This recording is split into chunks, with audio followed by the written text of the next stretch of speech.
Here we go. Micah Bowens, welcome to the show. Hey, man, thanks for having me. I appreciate your time. So excited to be here. Micah, for our listeners who may not be familiar with you and your work, Mhm. who are you and what do you do? I'm Micah Bowens. I'm from San Diego. I am an options trading junkie and America's number one self-proclaimed wealth coach. I'm also a husband and a father of five, three boys, two girls. Micah, where'd you grow up? I grew up in Southeast San Diego, California, 619 Salute. All my guys watching and listening to this. Navy Town. Parents got divorced when I was probably 3, 4 years old, but I was part of a military family before the divorce. My dad was a Vietnam vet, and like when he came home, they couldn't work it out, and so my mom always was like, he was never the same after the war. Micah, what I like to do is I like to speak about, I like to get into your journey, which in Mm, doing some research, a lot of one, stuff, a it's a lot of, lot of it's a stuff, lot, man. a lot of stuff. It's a long journey. It's a It book. is a long I mean, journey, it's a man. movie. It's a movie. We're gonna eventually do a movie about it. You know Yeah. what? I'm not arguing. What part? What part do you want to go on? The show It, is not long enough, Joe. well, this show is definitely not long enough, but I want to touch on one. You're the first of your family to go to college. Usually that's a good story, but let alone you spent time in a federal prison for a real estate situation, Real conspiracy. estate, real estate conspiracy and money laundering. Yep. Yep. Paid my debt to society. So here's what it is. Got caught with my hand in the cookie jar. Yep. Um,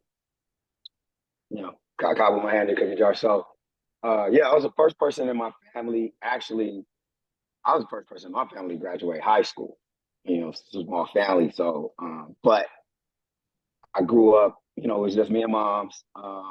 And after they separated, I kind of lost contact with my dad, and it was just me and mom's, and the guys in the neighborhood, and I kind of grew up in the neighborhood where guys were, a lot of hustlers. Was a lot of hustlers around there. I don't got shit code. There was a lot of hustlers around there, and I was always attracted to the fast life.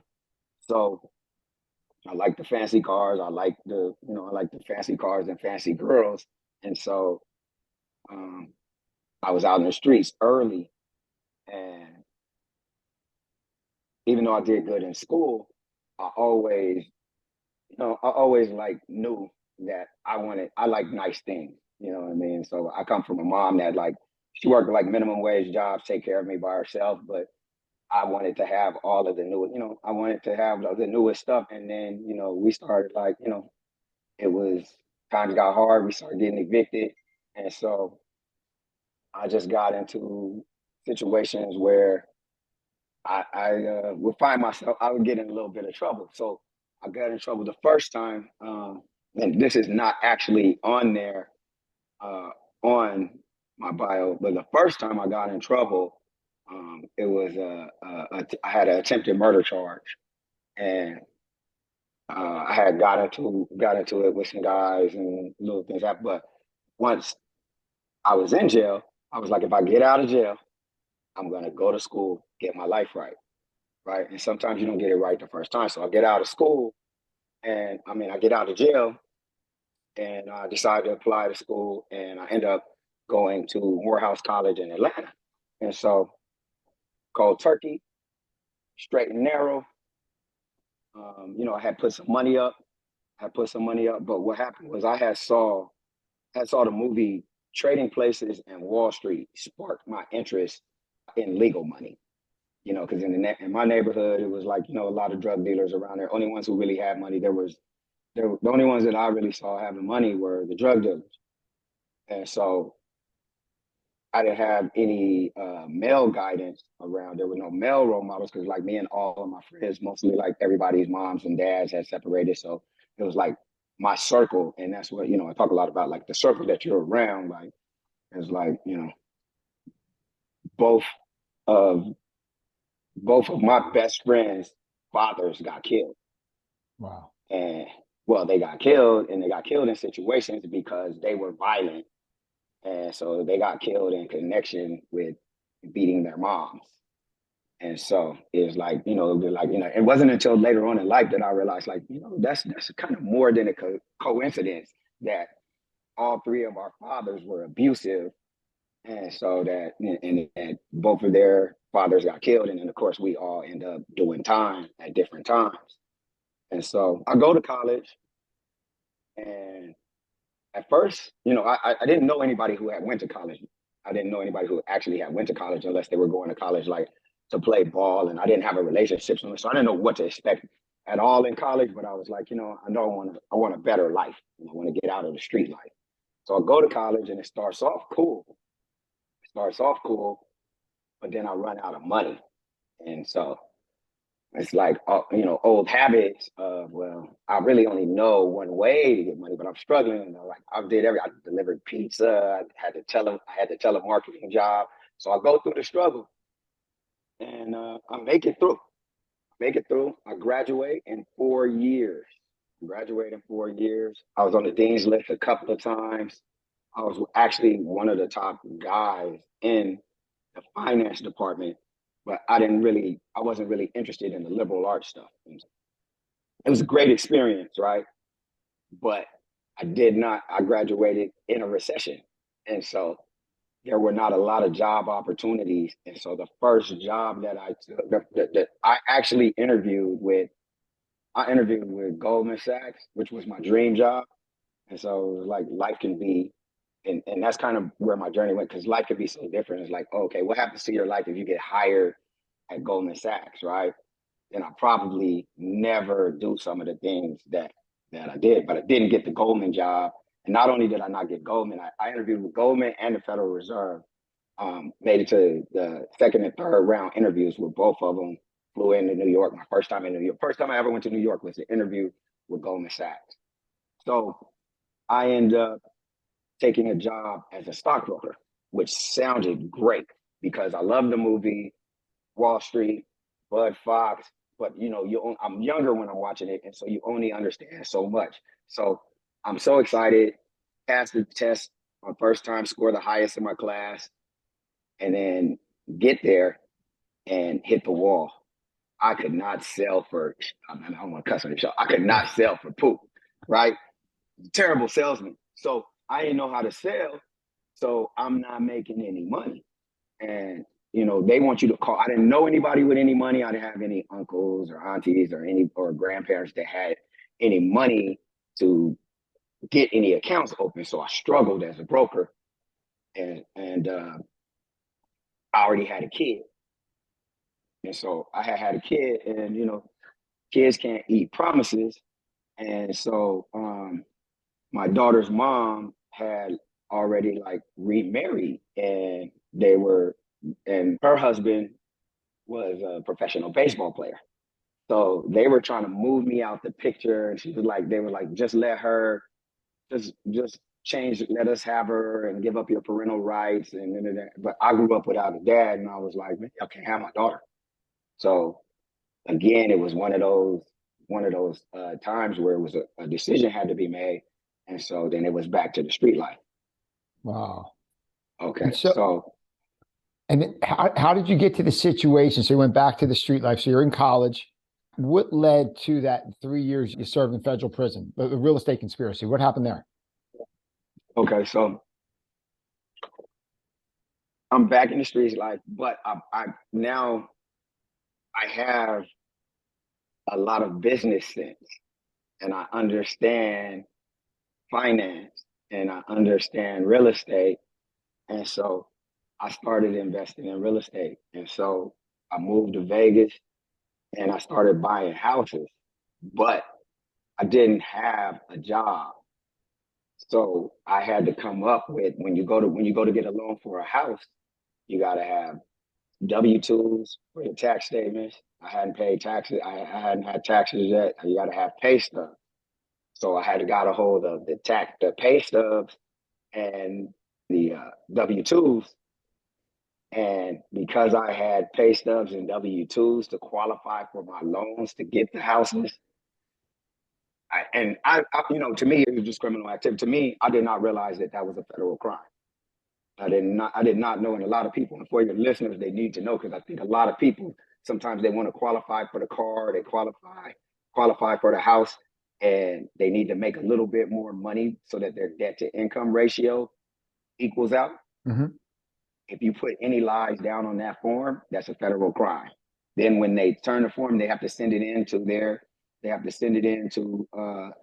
to the headquarters.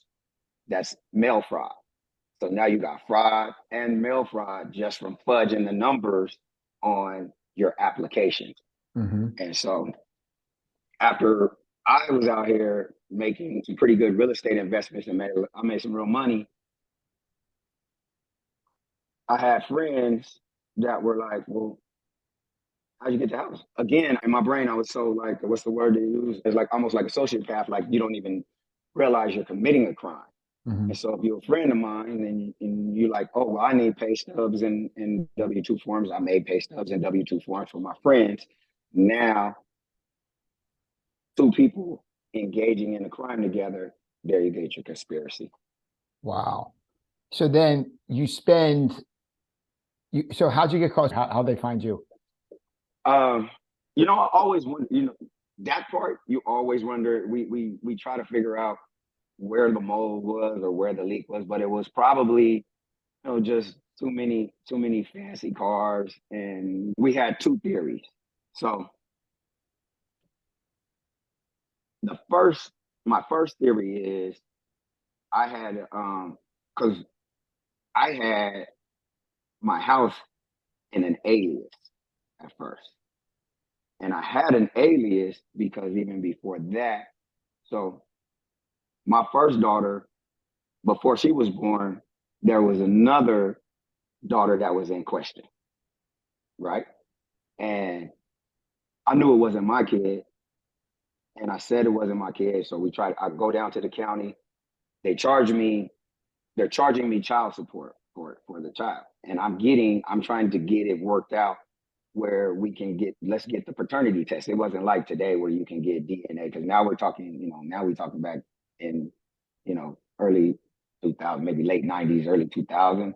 And so I go down to the county a couple of times because when I applied for my first house, they said, you have child support on here. I was like, how do I have child support on here? I don't pay my child support. So I called and she was like, it's not me. So I go through some research and I find out a girl that I, didn't even really remember or have a relationship like that, says that her kid is mine. And I'm like, we've been with you one time. I know it only takes one time, but I'm like, I was with you like one time, right? And I'm like, I was having a good time. I was enjoying my youth. So I'm like, and it's sad, but I was like, so I go see the kid. And I was like, that kid looks exactly like AD. That's not my kid, right? So I'm like, he's not my kid. And so I don't worry about it anymore until I want to buy a house. And when they run your credit report, if you haven't paid your child support, it comes on there. So now I'm trying to get the house cleared. I'm trying to get qualified for my house, and I got this child support thing on me. So I come up with this brilliant idea to get a fake ID. So I get a fake ID in a whole different persona. And so I build the credit profile up in my alias. And so I'm living as my alias for, I guess, like, I don't know, probably like 5 years. Wow. And so, yeah, so I'm living under my alias as like 5 years. And it turns out, because there was a book, and it's so funny, the audience has to be careful. Like, you have to understand that everything that's in a book is not good for you. And it was in one of these, I think it was like, I don't know if it was the Anarchist Cookbook or one like this, but your listeners don't read that book. Don't get that book. But anyway, in the book, it talks about how to create a second social security number. So what I did was I took my daughter's birthday and my birthday, and I created a new social security number. And then I got an ID, had the social security number. I start buying. Now I got clean credit, and I start building the credit, and then I'm buying houses. So I should put that part first. So I'm buying houses and I buy, I don't know, maybe, I don't know, three to five houses. I do a couple of fix and flippers, and I'm thinking it's not going to be any problem. So later on, that social security number that I created by taking the birthdays end up being somebody's real social security number.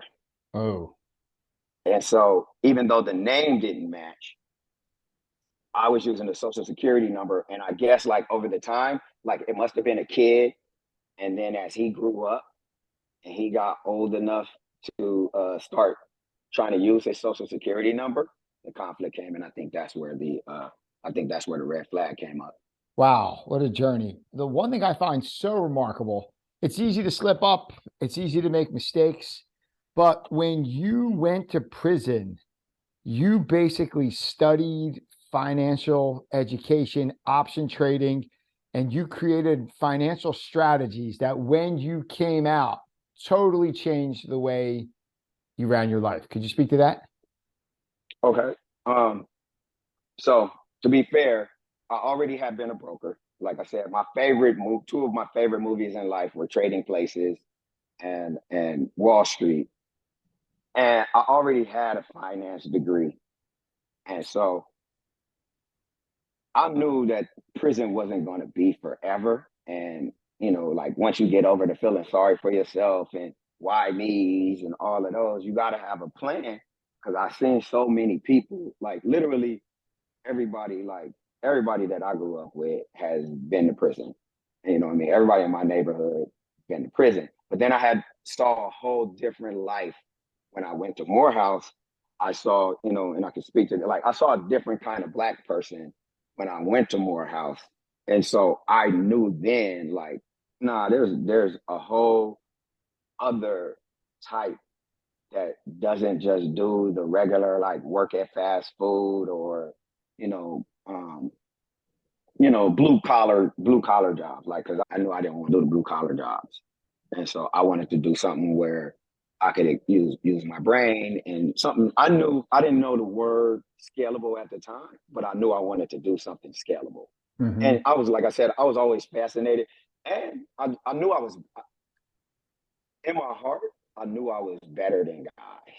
And so Mm-hmm. that part, my ego was always like, you can do it. They can do it. They made how much you can do it. So when I went to prison, I actually, like the story goes, I had a day trading company. When they came to arrest me, I had already sold my houses by enough time had passed. I went and got the blood test or the DNA test. Kid ends up not being mine. So now I established my own credit, and I actually, and this is the exciting part of me, I actually sold my house to myself. So I sold my house from my alias to me. Dang. Did you need a And realtor? Do you need a realtor to sell to yourself? well, my realtor was actually my co-defendant, and so she was one of the co-defendants. And it could that's the second theory is That's a movie, dude. because she understood in the way it went, and so my realtor was actually one of the people in the conspiracy. And so me and all my boys were using her as the realtor. So it was either my social security number or her selling houses to so many street dudes. Right. So that's an awesome signing table. So your alias, you switch sides of the table. When your alias signs it over to you, and then your realtor, you said is a co-conspirator. That's right. We got to make a movie. Let's go. This is a Netflix show, man. Let's do it. So, This so, is 10 episodes, easy. so yeah, like nah, it was crazy, right? But in the meantime, I Yeah. always so I'm a stock and real estate guy. Mm-hmm. And so I've always and I'm a serial entrepreneur anyway. Like I started, Mm-hmm. I had a paper route when I was Yep. a kid and, tried all the different, I was like the paper route guy. And so I had, I had saw where I was like, I know I'm not going to be in these streets forever. Mm-hmm. And so real estate, I was like, I had got a really good understanding of real estate and then I already knew stocks. And so I was like, I'm going to build my empire with stocks and real estate, and sometimes real estate stocks. So, because I think a lot of people don't understand that stocks are really just businesses. I don't think they make the connection that it's just equity in a business. And so you got an opportunity to buy the best businesses in the world, because everybody, our mindset is usually like either you work at a job and you have a boss, or you start a little individual business on your own. So I never liked having a boss, so I went with starting my own business. So I actually had went to a couple of, they had a thing here called the Money Show, and I went to the Money Show first. And so as I went to the Money Show, and there were people in there talking about day trading, about precious metals, and about options. And so I'm looking for diversification, and I get the spark, and I'm like, you know what? I'm going to build, because I always looked at Warren Buffett. I had read the Benjamin Graham book back in, or Peter Lynch, Benjamin Graham, one of those. I read those both, and I did a report on. So The Intelligent Investor, Benjamin Graham, right? The Intelligent Investor. That's a Warren Buffett. That's the book that he said was his best investment ever. He read that book and taught him how to be Warren Buffett. Right. And so, well, he also, this is a thing, right? And we'll get to this later, but I always say, like, I'll ask you this: why do you think Warren Buffett is the best investor of all time, or the gold investor? I think one of the things I keep hearing in the articles I read about him, he only invests in things he understands. And that's one of the things. He doesn't, like, I remember back in the tech boom back like 20 years ago when all the .coms went up and crashed, and he wasn't in the .com at its peak, and he spoke at Penn, University of Penn here in Philly. And the article was, has Warren Buffett, like, is he on his way out? This is like in 2002 or something. And right before the boom, they're like, this old guy's not in the tech boom and he doesn't know what he's talking about. He's a dinosaur. And he's like, I don't understand why these prices are so high, because these companies aren't making money. They should be bankrupt. They laughed at him. Then like 2 years later, like 90% of those companies were disappeared. They were all bankrupt, and he was still a billionaire. Like, he just, like, it was a crazy moment in time, and I'm not getting involved with it. Right. So anyway, I think one of them, I guess the short answer is, from what I see, one of the reasons is he only invests in things he understands. He touches and feels Coke, McDonald's, Home Depot, that kind of stuff. What do you say? That has a lot to do with his success, but where it really starts at is, and a lot of people don't know this, is his dad was a broker. His dad was a broker, and and where I really believe it starts is he made his first investment when he was 12 years old. And so there's nothing that, it's like they said, God gives you everything you need except for experience. And so you have to figure, his father's a broker. He has 6 years worth of investing experience before he ever leaves his father's house. And then his mentor was Benjamin Graham. So he had two great mentors, and they started with him early. So it's no different than how, like, my son is the football player, or when we're all out here training our kids to pitch or play quarterback or shoot jump shots, shoot free throws. He was learning how to trade stocks at 12 years old. And so now you're talking about 60, 70 years of experience.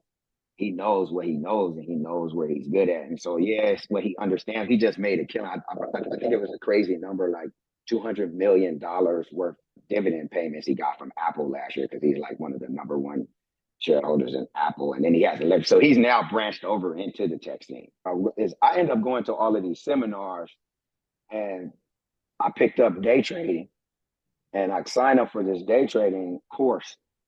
And then I started going to a day trading office here in Vegas.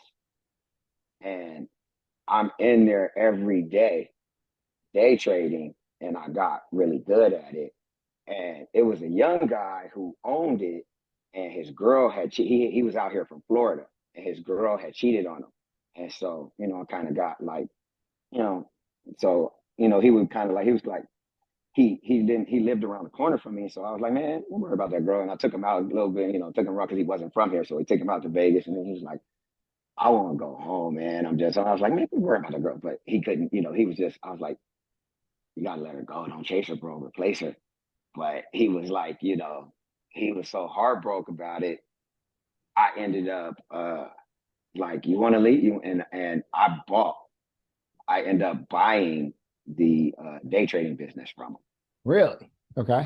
Yeah, yeah. So when I got arrested, I already owned I already owned a day trading business when I had, I already had it with like, probably, I think we had 20 desks with traders in there and we were already in there going. So now what there's a huge difference between what you see on television and what happens in real life when we talk about prison and the way things go. Like, you don't want problems with the feds. It is completely different because you don't get that. Everybody's like, "Where's my phone call?" And like, you don't get a phone call with the feds. You don't get, because I'm thinking when they arrested me. I'll be honest with you. Like I said, I got a trading business, got a couple of dollars, got properties, and I'll never forget it because it was like, in front of me. I'm like, I'm in the shower. I got to get up, and be at the office to let my traders in and to trade. And so, I'm up every morning, 4:30, 4:30, 5 o'clock to get to the office. So I'm in the shower one morning. And I hear, and I'm like, who is knocking on my door like this? So I get out of the shower. I got a towel on me. I go out on my balcony. There's a balcony in the front balcony. And when I open the door, I see a bunch of AR-15s pointed at me. And this guy's in like Whoa. fatigues and camouflage and hey, don't you move. I'm like, I have no idea. Again, I don't know that I've committed a crime yet. So I have no idea but I have no idea. So now I'm thinking like in my head, because one of my I guess I had a record label. I had a record label before too. And so I got the day trading company, record label. I'm trying to and doing real estate. So I'm touching all the bases. So one of my artists was on the run for a murder. I'm thinking maybe they think he's here. And so I'm so oblivious, like I said, it's so different kind of sociopath. And like white guy, I'm thinking they must be here looking for him. They're not looking for you. Right? They're looking for somebody else, right? Looking for somebody. They're looking for somebody. It can't be me. Yeah. It can't be me. They're looking for somebody else, right? So they're like, is somebody else here? And I was like, yeah, my girlfriend's there or something, and they're like, well, have her come open the door. You don't move. So she hears all of the ruckus. Now I'm like, go downstairs because we had just had a kid. So I had my son that we were talking about earlier. He's a toddler. He's like maybe 4 or 5 at the time. He was in preschool still. He's in preschool, but I had just had a kid. My second son, so I got 3 boys. So my second son is only 4 or 5 weeks old. It's not he might have just made a month.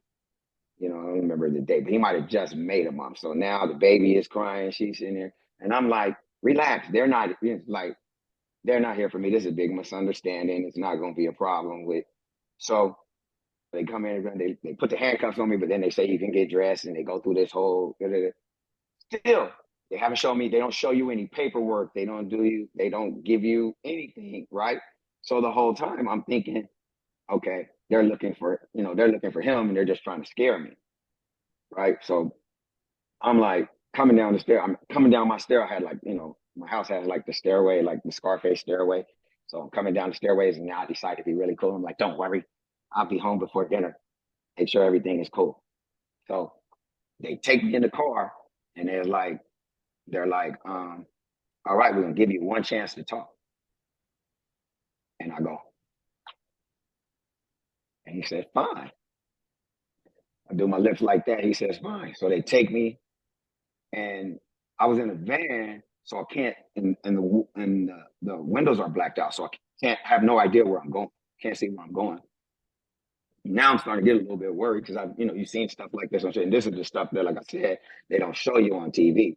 Like I have no idea where they take me. I can hear us going down into like a garage, And when they let me out the car, I said, I'm like in a parking structure, underground. I'm in an underground parking structure with an elevator. Elevator takes me up. They take me in. They put me in a room, and there's no windows. And I still, nobody's talking to me. Nobody has talked to me. Nobody's told me my charges. I haven't even got to ask about a phone call. Because so now I'm sitting in this room, I'm just sitting in a room with just a toilet and a room for, I don't know, for hours. Like, now the day goes by or whatever, I'm in and out, finally go to sleep. And they slide some papers under the door. And then that's when I see the indictment. And I'm like, this is what, and I'm looking at all of these charges, and I'm looking at everything, and literally 30 minutes later, they come grab me and throw me into court. So I never got to call a lawyer, never got to talk to my girl, never got to talk to anybody. The first time we seen anybody, now I'm in the trial. So they rush, it's like they purposely make it where you can't have any contact and do anything. So now I know, now I was discombobulated, but now I'm starting to get ahead. I'm like, well, I don't have any idea how serious this is because I haven't talked to a lawyer or anything yet. Right. So I'm still thinking like this all looks like misdemeanor type stuff to me. Because I've never, let me qualify that with, I've never had missed a payment. These were my real houses. I have bought my mom a house. I have moved my mom to Vegas and bought her a house. And so I'm thinking this is all going to be like easily worked out, right? Everybody's getting paid. At this point, everything is in my real name. There's no reason for it to be any problems. So I'm starting, as I start now getting my phone calls and go, and they didn't give me bail. And that was the part that shocked me. That's where I said all of that to say, when you're in the feds, they don't have to give you bail. I had just came back from Spain. I had just came back from going to Spain like a couple of weeks earlier. And so they were like, he had a fake name, he had an alias, and he travels out of the country. He's a flight risk. So don't give him bail. Mm-hmm. And so I had what I thought was a little charge end up being no bail charge. And so now I'm like, wait a minute, I'm in here until I go to court. And I had friends that went, but they had never explained it to me. But I knew that you could be in the feds for 2-3 years before you ever go to court. Wow. And so, yeah, a lot of people don't know that part either. Once they got you in there, they work on building the case, and they want you to break. And most people plead, which I end up pleading. Most people, like after a while, if you're looking at 4 years and they come to you after you did 2 years, and they be like, look, you could get out in 6 months if you just admit you're guilty, which is basically what they did. And so, but as I was sitting in there, I was like, all right, I'm gonna be sitting in here for a minute. I got to figure out my plan. And Mm-hmm. so at the time, I got a portfolio full of stocks, and I got, I don't know, maybe 4 or 5 properties and some land. Okay. And so, so I had sent my son's mom to real estate school. And so she had became, because me and I had, the broker was taking too much of a cut. My realtor was taking too much of a cut. So I sent wifey to get her real estate license. Okay. And so she actually, because when she actually had start being like, she actually was the top five realtor like in her first like 6 months, but she ended up being on my case too. I had I'm watching, and I'm like, well, all of the houses at the time, because it was planned like the Fed, like you're not anybody who thinks like they're doing something the Feds don't know. The Feds know everything. The Feds know everything. They just are waiting until it's time. They almost play a little game. They're just waiting until it's time to come get you. So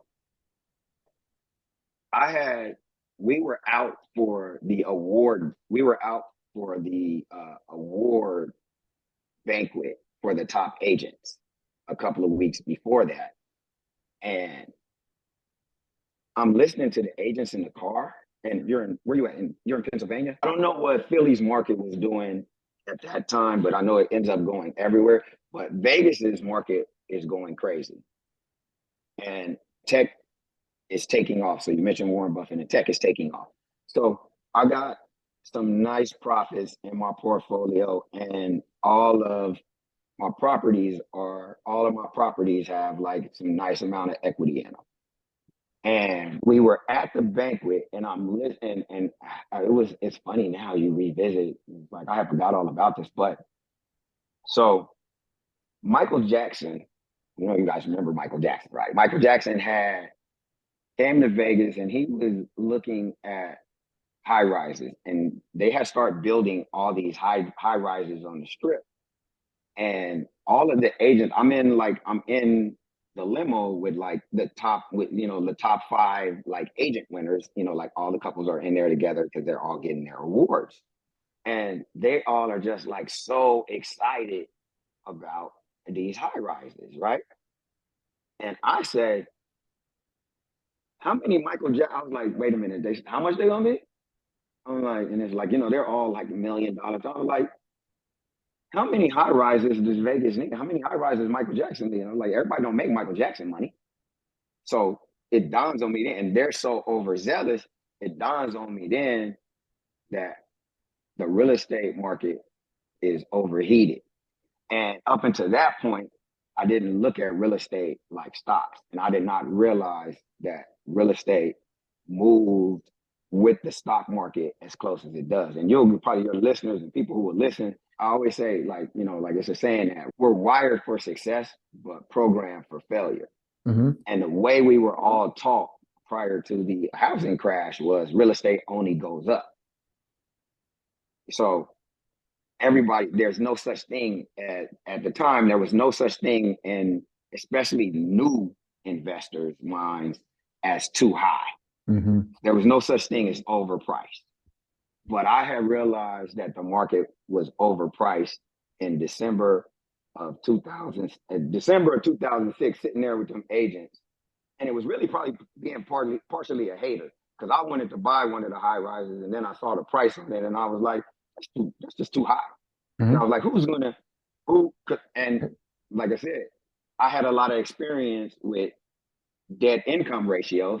So I was like, who qualifies for these houses, especially at these interest rates, because interest rates had gone up so high. A question for you. So you come out of prison, you have all this experience before you go in, you learn more, you kind of get your head together, you kind of devise sort of a plan of what you learned, you come up with a strategy, you come out. So you have that benefit of your experience. So let's go to the kids in school today, the high school kids. Financial literacy. Why isn't it taught in schools? And what do you think should be taught? Like, what should be, from your perspective, what's missing from the school system? Like, if you're going to teach a 9th to 10th grader, one, financial literacy, why isn't it taught? What do you think the average student needs when they graduate high school? What do they need to know? It's not taught in schools because we're not ready, and everybody wants to shift the blame over to the teacher. They already have enough stuff in school that they're trying to give them they're trying to give the kids the basics. I believe it's something that's supposed to be taught in the home, not the school. My daughter's mom is a high school teacher, and it's like they have enough time keeping the kids' attention. And we had this discussion, and one of the things that made sense is like, you haven't paid bills yet when you're in high school. Mm-hmm. So even though you're trying to teach a high school student something, the first thing, because especially when we're in high school, the first thing is everybody's like, when am I going to use this? Everybody complains that they're complaining about the classes that they already have to take, right? I don't think it's a certain age. I think it's something that you got to teach your kid. The best way is for you to give your kid some money in a checking account. So I would say 12, 13 years old, and you have to teach them that, number one, it's not what you make, it's how much you keep. Mm-hmm. That's the first thing you have to understand. Number two, every dollar has opportunity cost. So when you spend $1 on a pair of sneakers or on a video game, you're not just losing $1 that you spent on that video game, you're losing the money that you could make if you had invested that money into something. Mm-hmm. And so you got to kind of almost, you got to try to kind of almost trick them into buying something that goes up in value so they understand. But again, we're taught, like I said, we've been trained to be consumers. And so what you have to do is, and for your listeners, is we have to rewire our kids and help them transform from consumers to investors. Like Robert Kiyosaki talks about the cash flow quadrant, where he says you have on the left side of the quadrant, you have employees and then the self-employed. And then on the right side, you have business owners and then investors, with investors being the highest level where you go. Our kids have to understand that how important it is for them to get from being an employee to an investor if they ever want to be financially free. Mm-hmm. But they also have to understand they transfer information faster than anybody. So they know about the best investments before we ever do, because, kids are in bigger social circles than adults are in general. They go to school, you might go to a school, you see 500 people a day or 1,000 people a day, depending on how big your school is. I don't see that many people in a day. You don't see that many people in a day when you go to work, most people. Nope. So, and especially from so many different backgrounds. So you get an idea. Like I always use, like my little son, so adorable, little Rome. Little Rome is like, his mom wants him to be cool, and we like the Jordan shoes, right? The Jordan shoes are hot. So put the Jordan shoes on him. He's 6 years old. He don't care about Jordan shoes. He wants these other shoes that me and his mother think are hideous, right? But we're worried about what our friends think. We're worried about what our friends think and what we think is cool. We're older. What we think is cool is not cool. What him and his friends, you think you're sending your kid to school with Jordans on, he's going to be the coolest kid in school. The coolest kid in school got the Crocs on. Mm-hmm. And he knows this, but adults think that the shoes are ugly, right? You go look and see what Crocs price has done over the last 2-3 years. And then you're like, oh, wow. Not only am I trying to make my kid dress like an old man, I'm also missing out on a terrible investment. He got on shoes from somebody who retired 25 years ago. Yeah. Calling Phil Jackson, paging Phil Jackson. One of the things in your bio, thanks for sharing that. Let's talk about the racial and gender wealth gaps. How do you think, I see that you're on a mission to help close the racial and gender wealth gaps. One, how big are the gaps in today's world, and how do you close them? The gaps are huge, especially for Black people, and then especially Black women. And it leads to a lot of other problems, right? I don't think any other ethnicity has as many problems with each other and attacking each other. It's embarrassing, actually, when you see it on like social media or whatever. The average, the numbers, I think, I don't have the numbers right now. I'd rather pull them up, but it is the average single. Well, first of all, 70% of Black children are raised in single parent households, which is a huge problem. And then they're also raised in Native Americans, which we forget about all the time. But Native Americans and African Americans by far make way less income and have a way lower net worth than anybody else. And I'm not here to argue about it being systematic. I'm more of a person who focuses on solutions and instead of problems. Like, I don't want to talk about problems. I want to talk about solutions, right? So the first thing is we have to become financially literate and understand how money works. And we have to understand that have to use money to make money. And you have to understand, like I said before, that every dollar has opportunity cost. And it's never been easier than it is today to get involved in investing. You know, a lot of the hurdles that were there before, um, with regard to getting information, with the cost of investing, a lot of those hurdles have been removed. Like it used to be, you know, you had to buy in 100 share lots and they called it, or it was an odd lot. And you had to, now you can invest dollar wise.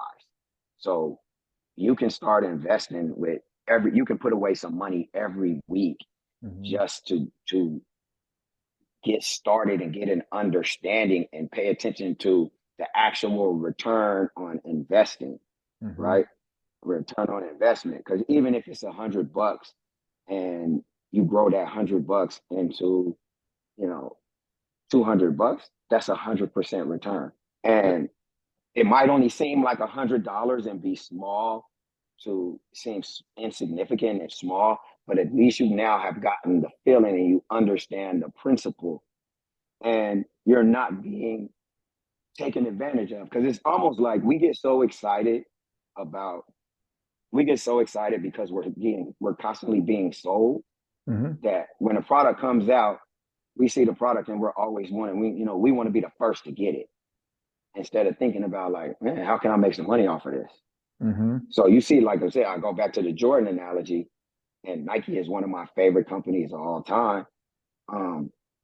It's an all-time great company, right? It's lasted this long, and they've been involved in so many things. But you see people standing outside to buy the product. You see the lines in Starbucks every day, around the corner every day to buy the product. But people aren't standing in line to be investors in these companies. At least not my people. And so I got a little saying I always say: if you got more Nike shoes than Nike shares, you're doing it wrong. Wow. If you got more Nike shoes than Nike shares, you're doing it wrong.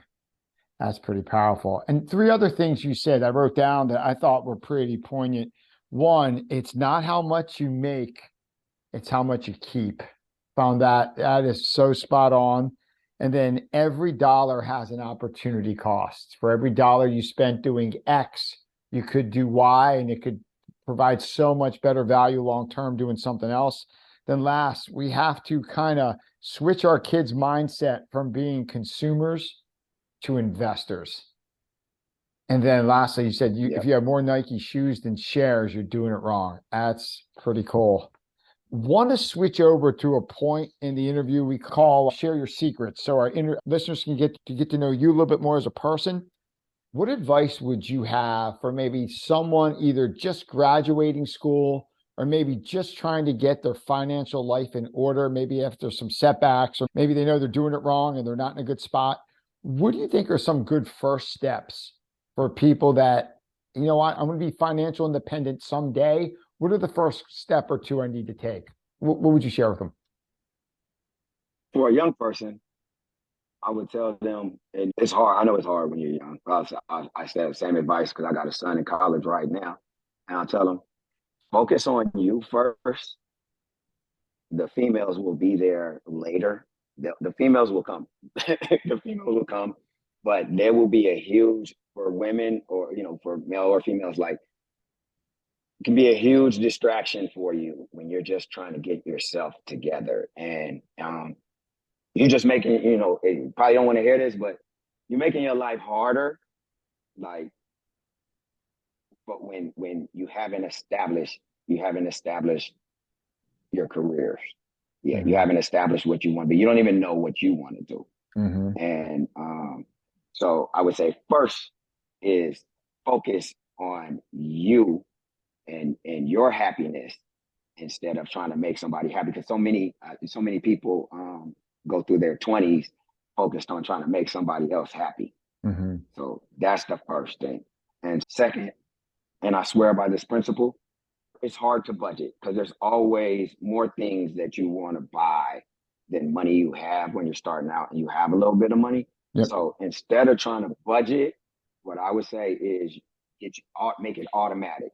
Have them it's an old saying of pay yourself first. Have the money Because when you try to tell people to live off of less than they make or live below your means, like, no, have the money automatically, have 10, 20%, you know, have something automatically deducted from your paycheck and put in a separate account so that you can get started investing early, and then consistently make investments so that you get used to it. Because what happens so often is people are like, if I had to go back and talk to my 20-year-old self, I'd be like, well, a lot of stuff I say, but procrastinating, I'll do it when I get this. After I get this, I'll do this.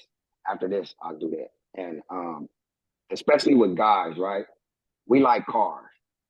So most guys I know spend their first piece of money on a car. So I say, don't buy a car, buy you some stocks or buy you some real estate, and then let that pay for the car. Mm-hmm. Because the car, listen, everything you buy is going to do one of three. And I teach the stock market the same way. Anytime you buy something, it either goes up in value, down in value, or the value stays about the same. Mm-hmm. I can guarantee you 9 out of 10 cars you're going to buy, and especially the car you're going to buy in your 20s, is going to go down in value. Yep. And, you know, people will like, yeah, you got to have transportation. Uber and public transportation has never been as easy and accessible as it is now. Mm-hmm. Don't buy that car. I know I've spent so much money on cars, it's embarrassing. And so I would say, no girls, no cars, okay? And then automatic deduction to pay yourself first. Yep. So basically focus on yourself, do a budget, automatic deductions to go into some sort of stock fund or money market fund or some investment. And then from there, don't procrastinate, do it now. And then lastly, the danger, if you're a guy, stay away from the cars, because the cars go down. You buy them and they just, anything with a motor goes down in value. Listen, cars and girls are going to be the big cars and girls are going to be the biggest thing. You know this is gonna be, how long you been married? You married? Oh yeah, 20 years. Am I wrong? Like we don't realize it. It's like it's an invisible necessity thing. But cars and girls are going to just make your journey to wealth, like it's going to make you go the long way. Especially guys that try to date more than one girl at a time. You know, all those dinners and stuff, and dating multiple girls and stuff like that is going to set you back years. Here's 2 questions, some perspective questions. One, as you look out to the year ahead, what's the most exciting project, Mike, you're working on now? I'm working on my Rich Forever University program. I got a program that I call Everybody Eats. And Everybody Eats, okay. It teaches everybody eats. And so what it teaches you is how to leverage the power of options to create multiple streams of income, maximize your profits, win more trades, but most importantly, minimize your risk. So you get to take what I love about it. What I love about options, and now options have become popular, but I in prison, I taught myself how to trade options.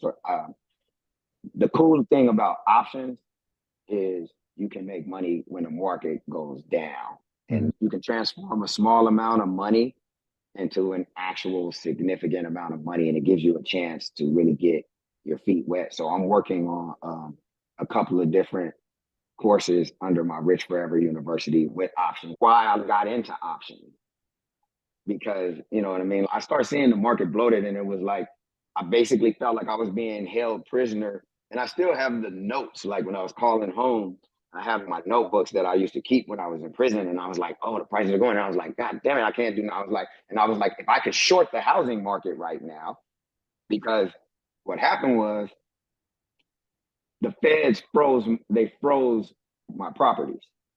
So they put a lien on all of the properties, so they wouldn't allow me to sell it. So when I was arrested, my house was worth $1.1 million. When I got out of prison, the value had dropped and I had, a couple of $100,000 in equity in it. When I got out of prison, my house was worth $600,000 and I was underwater 200 grand. Wow. So I'm sitting in there. And so that's what really sparked the journey towards options, because I was sitting in it and I didn't know if they knew about my portfolio and my retirement funds. So I didn't want to talk about it on the phone. So I couldn't tell anybody where the money was and to tell them to short anything or to tell them to buy options or anything. So I'm basically watching the market just boil over in real estate and stocks for 3 years. And like I said, I had saw it coming the December before that. And so basically, like, the main focus is options. And it's going to be an opportunity for complete beginners to be able to come in, learn how to trade options the right way to generate multiple streams of income and build wealth. And so you can get started with a little bit of money and kind of like learn the ABCs of it and then move on to where it becomes more advanced. But it creates a situation where once you learn how to trade options, you never have to worry about making money again. You don't have to be like I was in jail. Like, I knew the housing market was crashing. I knew the stock market was crashing, and there was nothing I could do about it. I didn't know. And so that's how I got on the journey.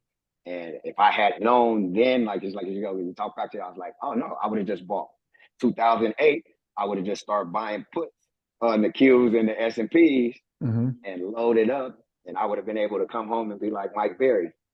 How about here's one thing about options? A little research I've done, the 90% of options expire with zero value. What would you say if someone said that? Like, hey, why would I trade options if 90% of them expire worthless? What would you say to that? Well, I'm going to ask you a question then. Yeah, go ahead. Well, first, that's a myth.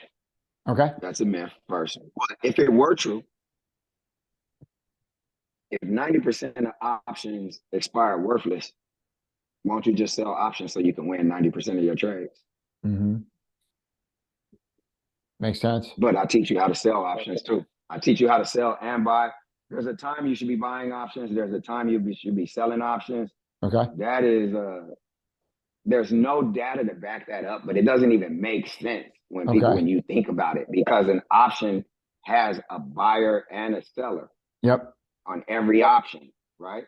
Yep. So, and then, okay, so not to go too deep, but there's a thing we call moneyness, right? So every option at any given time is either at the money, in the money, or out of the money. There's a ton of options that are in the money. So an in the money option can expire worthless because it's in the money. You understand what I'm saying? Understood. And so if we looked at a table right now, we would see literally, like, if we go back and use the Nike, and now if we go back and look at Nike, we're going to see a third of the Nike options are going to be in the money. And so now options go from 1 week to 2 years, all the way out to 2 years. So they can expire worthless if they're in the money, and you have options that are deep, deep in the money. It just doesn't make sense. So I don't know who started that rumor, but people always say that. And it's one of those things where it's like, it doesn't even make logical sense, but it's one of those urban legends that people say all the time. Thanks for sharing that. How about this, Micah? If you could have everyone listening take just one lesson away from everything we discussed, what would that lesson be? That lesson would be, you have to accept responsibility. You have to accept responsibility for your life, right? You can't blame the system. You can't blame your parents. You can't blame your environment. You can if you want to, but if you want to have any kind of, and if you want to have any kind of success in life, you have to accept that your life is going to be a product of your decision making, the good ones and the bad ones. That's great. No, thank you for sharing that. That's really good. Here's two fun ones to wrap things up, Micah. Micah, if you could spend the day with anyone, alive or dead, famous, not famous, who would that person be? My grandma. It would be my Yeah. grandmother. Yeah, my Tell us more. grandma, she was that was my heart. She died like before, she died when I was like maybe like 21, 22. Mhm. And so I would have just liked to, you know, have a sit down with her and let her see like her grandkids, where she is now. Cause, she instilled a lot. She made me see a lot. She Yeah. made me understand that it's not that everything shouldn't be about money, right? Mhm. Everything shouldn't be about money. And I miss her. She's been gone forever, and she was still like the epitome of like, she was on that pedestal of Yeah. like this. And I'll tell you, because since we friends now and we're talking, right? So I said I never had a male role model growing up. My real grandfather, he had what they call a juke joint in Louisiana when she was young, and he got stabbed to death. He got killed in his juke joint when my mom was like 10 years old. So when my grandma, she she ended up getting remarried, but her husband died when I was a kid. Like, I don't know if he had cancer or whatever. Her husband died. I never saw another guy at my grandma's house for 20 years. And so now when it's like all of this complaining and everybody's out of it, I was like, and then so my mom then was like got married like 3, 4 times and it didn't work out. And then, now she has a husband. But, you look at the way they lived and the way my grandmother carried it and how she was. And, she was a housekeeper, right? She cleaned rich people's houses. And that probably made me see the money too. Mhm. But she never complained about money. And she was 100% financially independent. She owned her own home and she supported herself. You know what I mean? And she wasn't a maid for she wasn't for a service. It was her own. That was that. Now that I think about it, she was the first entrepreneur that I had came across. Even though it was as a maid or a housekeeper, it was her own little maid business, and she was the only employee. And Wow. so she was just great. And so yeah, it would be like, yeah, famous people. There's a lot of famous people out there, but I just love to like be able to sit down with Grams one more time. She sounds like a remarkable person, and that would sound like an awesome day. Thanks for sharing that. That's great. Last question. You got me teary eyed over here. Oh man, it's a good cry, man. Grandmoms are great, huh? Crazy, Grandmoms are great. crazy, crazy. Michael Bowens, if you had to get a quote or a saying tattooed on your body, what would that quote or motto say? That's so funny because I got the 3 adult kids. They all got tattoos, and I've been to prison, and I don't have any tattoos, and I'm always like, you guys get. What is the symbol? It's so trendy. So no, you know what? There's nothing that I would tattoo on my body that I can see. Maybe now the Rich Forever logo might get tattooed on here or something, but nah, there's no quote. There's no. I don't think there's. You know what? I do. I got you. This is a good Proverbs 22:7. 22/7. Proverbs 22:7. That's what I put on there. Really? I'm gonna look that up real quick. 22/7. I think Mhm. I know what it is, but I don't want to speak out of line. Let me see. Let me see. Proverbs 22. Give me 1 second. I'm gonna Google this. All right. All right. All right, I'm gonna read it. Proverbs 22/7. Here we go. It says, "The rich rules over the poor, and the borrower is slave to the lender." Wow. That sounds like Dave Ramsey. You familiar with Dave Ramsey? I'm Dave Ramsey certified, actually. Are you real? Okay, that's Dave Ramsey coming at you right there, man. The borrower is slave to the lender, right? Dave says that all Yeah. the time. Wow, Yeah. that is powerful. I think that is about as good as a spot to end to wrap this up. Micah Bowens, it was awesome to speak with you. Thank you for sharing your journey. Just remarkable. I think you got a Netflix. Netflix. I think you had at least one 10-episode season from everything you went through. I wish I was at that signing table when your alias was selling you the house with your. No, you know what's funny is we actually already had a script. We've already had a script submitted to Netflix and talked back and forth, but we didn't like the deal yet. But it is something actually in the works with. I don't know if it's gonna be Netflix or not, but because you know my daughter's on TV every day, and so it's like my daughter's on days. My daughter is on Days of Our Lives. Is she really? Wow. Yeah, and so yeah, no, I got some accomplished kids, cool, man. Pretty cool kids. Oh yeah, so that is awesome. You mind telling me who she is on Days of Our Lives? You mind saying? She's Chanel on the listeners. My daughter Chanel on Days of Our Lives. Is she really? Oh, that is phenomenal. She's a little troublemaker. Not at all like that in real life. Not at all like that in real life. She was no trouble.